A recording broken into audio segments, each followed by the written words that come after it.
ஒரு கேள்வி, ஒரு பதில், ஒரு வெற்றி. ஹிஜ்ரி 2ஆம் ஆண்டு பேட்டில் ஆஃப் பத்ருக்கு முன் குறைஷிகளின் பெரிய படை வருகிறது. ஆனால் எண்ணிக்கை தெரியவில்லை.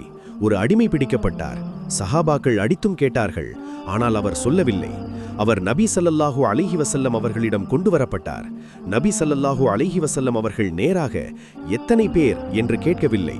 அவர்கள் கேட்ட கேள்வி வேற மாதிரி. நீங்கள் தினமும் எத்தனை ஒட்டகங்கள் அறுக்கிறீர்கள்? அவர் சொன்னார், 10 ஒட்டகங்கள். உடனே நபி ஸல்லல்லாஹு அலைஹி வஸல்லம் சொன்னார்கள், அப்படியானால் அவர்கள் 1000 பேர். ஒரு ஒட்டகம் சுமார் 100 பேருக்கு போதும். 10 ஒட்டகம் என்றால் 1000 பேர். அடித்து பெற முடியாத பதிலை அறிவால் பெற்றார்கள். ஆதாரம் முஸ்னத் அஹ்மத் 904. இனிமேல் நம்மால முடியாது, வேறு வழியே இல்லை அப்படின்னு நினைக்காதீங்க. யோசிங்க, சிந்திங்க. அல்லாஹ் கேட்கிறான், அஃபலா ததக்கரூன், நீங்கள் சிந்திக்க மாட்டீர்களா? நீங்கள் சிந்தித்தால் வழி பிறக்கும். அல்லாஹ் திறந்து வைப்பான் இன்ஷா அல்லாஹ்.